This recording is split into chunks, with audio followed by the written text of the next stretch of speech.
Маркиньос пресича топката и подава в предни позиции към Мишел Платини, който обаче няма как да комбинира в тази ситуация.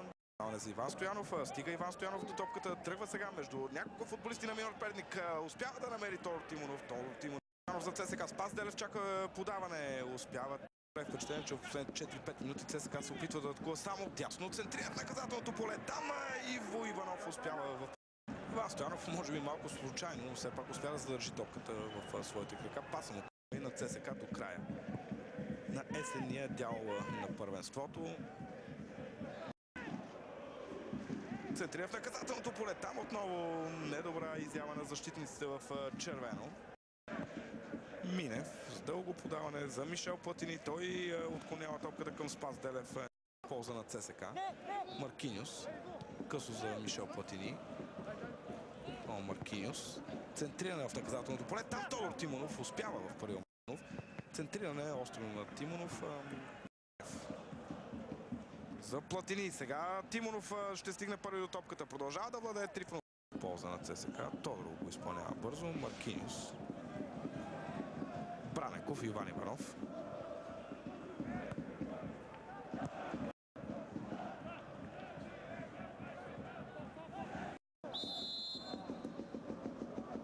Господинов центрира към задната града и 2-0 за Миньор. 2-0 за Миньор Перник.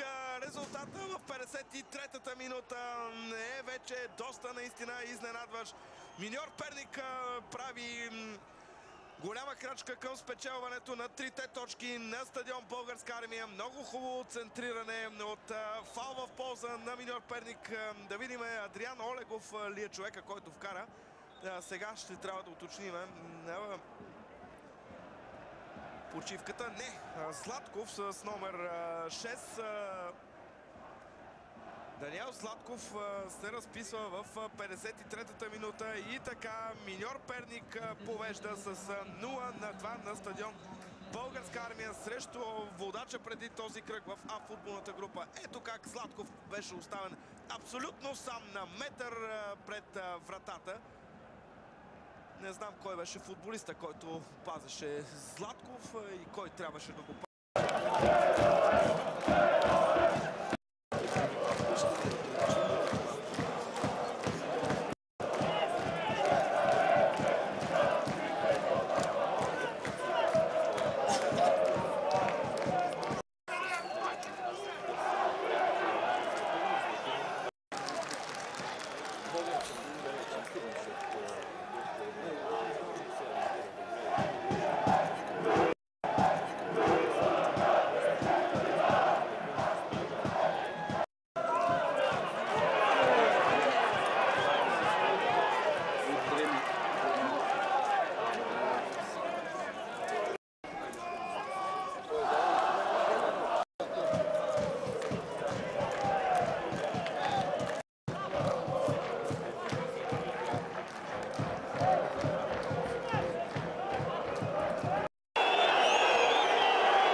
да отбележим и това, че състава на... Още измисли.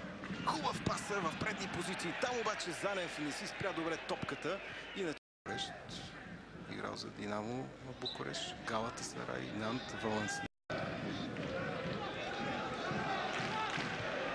Том нахлува през центъра. Пасва в дълбочина за Георги Виланов. Доста силна бе тази топка за него.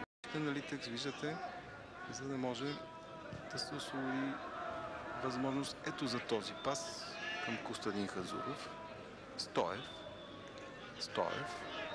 през двама, трима. Продължава атаката на Стоев. Коца Хазуров. Дали ще бие шут на Хазуров? И отново Галато. Топка за Том. Олегов с глава. Берберович през Еленкович към Нифор. Той търси Ивелин Попов. Шут на Ивелин Попов. Се забави и все пак комбинира с Момчил Цветанов. Ивелин Попов е сам шутира. Топката отива в Нифор засада.